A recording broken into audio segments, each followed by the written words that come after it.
Hello everyone, welcome back to the test of knowledge. तो दोस्तों, आज के इस वीडियो में हम समझेंगे टाइप्स ऑफ सेंटेंसेस। तो वीडियो को स्टार्टिंग से लेकर एंड तक जरूर देखिएगा।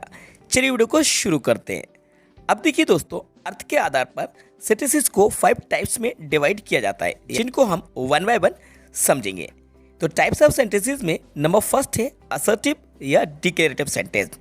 इनको असर्टिव सेंटेंस भी बोला जाता है या फिर डिक्लेरेटिव सेंटेंस भी कहा जाता है।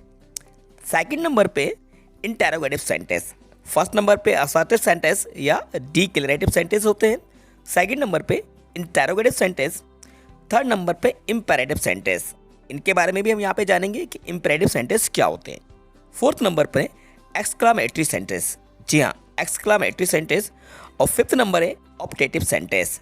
तो ये हमारे 5 टाइप्स हैं, 5 काइंड्स हैं। ये 5 टाइप्स के सेंटेंसेज हैं। अब वन बाय वन हम सेंटेंस को समझेंगे। तो दोस्तों, नंबर फर्स्ट है असर्टिव या डिक्लेरेटिव सेंटेंस। सबसे पहले इसके बारे में जान लेते हैं कि असर्टिव या डिक्लेरेटिव सेंटेंस की डेफिनेशन क्या होती है। A sentence that makes a statement is called N assertive declarative sentence. जो सेंटेंस किसी स्टेटमेंट को यानी कि किसी कथन को एक्सप्रेस करता है, व्यक्त करता है, वही असर्टिव या डिक्लेरेटिव सेंटेंस कहा जाता है। ठीक है स्टूडेंट, सिंपल सी इसकी डेफिनेशन है। अब देखिए, जो भी असर्टिव या डिक्लेरेटिव सेंटेंस होते हैं वो फुल स्टॉप पर एंड होते हैं। जी हाँ, assertive declarative sentence full stop पर एंड होते हैं। चलिए इनकी कुछ एग्जांपल्स देख लेते हैं, जिससे कि आपको अच्छे तरीके से क्लियर हो जाए कि असर्टिव या डिक्लेरेटिव सेंटेंसेस कौन से होते हैं। For example, I speak English. I speak English. He is a good boy. We play cricket. She eats an apple daily. She eats an apple daily. तो इस तरह के जो भी सेंटेंसेस होते हैं ये हमारे असर्टिव या डिक्लेरेटिव सेंटेंस कहलाते हैं, जिनमें हमें कोई स्टेटमेंट एक्सप्रेस किया गया होता है, कोई स्टेटमेंट को वर्णन किया गया होता है, उसको बताया गया होता है। वो सभी असर्टिव या डिक्लेरेटिव सेंटेंस की कैटेगरी में आते हैं। ओके, अब मूव करते हैं हम सेकेंड नंबर पे इंटेरोगेटिव सेंटेंस। तो इंटेरोगेटिव सेंटेंस यानी कि प्रश्नवाचक वाक्य, ऐसे सेंटेंस जिनमें कोई क्वेश्चन होता है। तो इसकी डेफिनेशन जानेंगे क्या होगी। अ sentence that ask a question is called N interrogative sentence. एक ऐसा सेंटेंस जिसमें कोई सवाल पूछा गया होता है, कोई क्वेश्चन पूछा गया होता है, वो इंटेरोगेटिव सेंटेंस कहलाता है। अब देखिए स्टूडेंट्स, जो क्वेश्चन पूछे जाते हैं वो 2 टाइप से पूछे जाते हैं। या तो क्वेश्चन हमारे हेल्पिंग वर्ब से स्टार्ट होते हैं, या फिर क्वेश्चन हमारे WH फैमिली वर्ड से स्टार्ट होता है। किससे स्टार्ट होता है? हेल्पिंग वर्ब या फिर WH फैमिली वर्ड। तो जो भी क्वेश्चन हमारे हेल्पिंग वर्ब या WH फैमिली वर्ड से स्टार्ट होंगे तो उनके लास्ट में क्वेश्चन मार्क ज़रूर आएगा। तो ऐसे सेंटेंस जिनमें कोई सवाल पूछा गया होता है, क्वेश्चन होता है, उन्हीं को इंटेरोगेटिव सेंटेंस कहा जाता है। और इनकी पहचान होती है कि इनके लास्ट में क्वेश्चन मार्क दिया गया होता है। ठीक है, क्वेश्चन मार्क इनके लास्ट में ज़रूर आता है। चलिए अब इनकी कुछ एग्जाम्पल्स देख लेते हैं। Number first, What is your name? What is your name? आपका नाम क्या है? ये हमारा इंटेरोगेटिव सेंटेंस होगा, क्योंकि इसके आंसर में आप अपना नेम बताएंगे।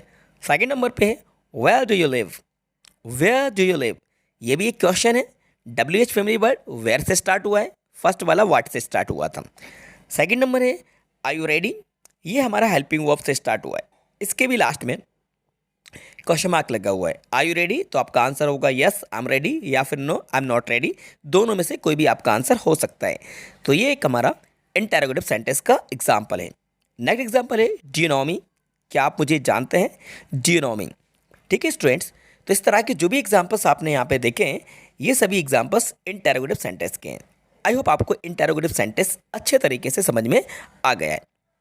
अब मूव करते हैं इंपेरेटिव सेंटेंस के बारे में। तो ये रहा हमारा इंपेरेटिव सेंटेंस। इंपेरेटिव सेंटेंस यानी कि आदेशात्मक वाक्य, जिसमें कोई आदेश दिया गया होता है। सबसे पहले इसकी डेफिनेशन जानते हैं। A sentence that expresses an order, a request और a piece of advice is called an imperative sentence. Okay, जो सेंटेंस किसी ऑर्डर यानी कि आदेश, किसी रिक्वेस्ट यानी कि अनुरोध, या फिर कोई एडवाइस, किसी सलाह को एक्सप्रेस करता है, वो हमारा इंपेरेटिव सेंटेंस कहलाता है। एक बार फिर से समझिए, ऐसा सेंटेंस जिसमें कोई कमांड, कोई ऑर्डर दिया गया होता है, या फिर कोई रिक्वेस्ट की गई होती है, कोई अनुरोध किया गया होता है, या फिर कोई एडवाइस यानी कि सलाह दी गई होती है, वो सेंटेंस इम्परेटिव सेंटेंस कहलाता है। चलिए अब इसके कुछ एग्जांपल्स देखते हैं। कम हेयर, यहाँ आओ, ये हमारा इम्परेटिव सेंटेंस है। लिसन मी, इसको लिसन टू मी कर लीजिएगा, सॉरी बाय मिस्टेक यहाँ पे लिसन आ गया, तो लिसन के बाद आपको टू लगाना है। लिसन टू, इसके बाद ही आपको मी का यूज़ करना है क्योंकि लिसन के साथ टू का यूज़ होता है। तो लिसन टू मी, इसको करेक्ट कर लीजिएगा। मेरी बात सुनो, listen to me. Please help me, request की जा रही है, please help me. Don't make a noise, शोर मत करो, ये ऑर्डर दिया जा रहा है, डोंट मेक अ नॉइस। तो इस तरह के जो भी सेंटेंसेज है जो डायरेक्टली वर्ब से स्टार्ट होते हैं, इसके बाद अदर वर्ड या ऑब्जेक्ट आता है या कॉम्प्लीमेंट होता है, ये सभी हमारे इम्पेरेटिव सेंटेंस कहलाते हैं। अब जानते हैं एक्सक्लामेटरी सेंटेंस के बारे में। तो ये है हमारे एक्सक्लामेटरी सेंटेंस। देखिए एक्सक्लामेटरी सेंटेंस क्या होते हैं, पहले इनको समझ लेते हैं। A sentence that expresses some sudden or strong feeling of the mind is called as exclamatory sentence. जो सेंटेंस कोई स्ट्रॉन्ग फीलिंग यानी कि किसी भी तरह का कोई आश्चर्य या फिर किसी भी तरह की कोई फीलिंग को एक्सप्रेस करता है वो हमारा एक्सक्लामेटरी सेंटेंस कहलाता है।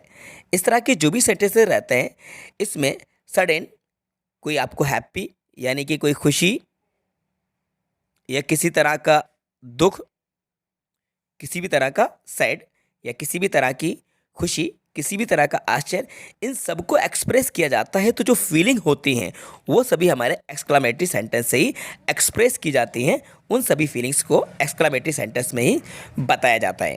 ठीक है, चलिए इनके कुछ एग्जांपल्स देखते हैं। For example, what a beautiful seen it is, what a beautiful seen it is. और इनकी पहचान होती है, इनके लास्ट में एक्सक्लामेटरी साइन ज़रूर आता है।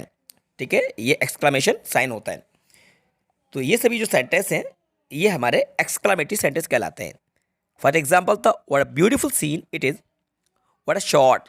तो इस तरह से हम जो एक्सप्रेशन शो करते हैं, व्हाट अ शॉट या alas my dog is dad. तो किसी भी तरह का एक्सप्रेशन हो सकता है। अलास ये दुख वाला है, my dog is dad, oh my God, oh my God. तो ये सभी जो सेंटेंसेज हैं ये हमारे एक्सक्लामेटरी सेंटेंस कहलाते हैं। आ जाते हैं हम 5th नंबर पे जो कि हमारा ऑप्टेटिव सेंटेंस है। अब सबसे पहले इसके बारे में जान लेते हैं कि ऑप्टेटिव सेंटेंस क्या होता है। A sentence that expresses curse, blessings, prayer और wish is called an optative sentence.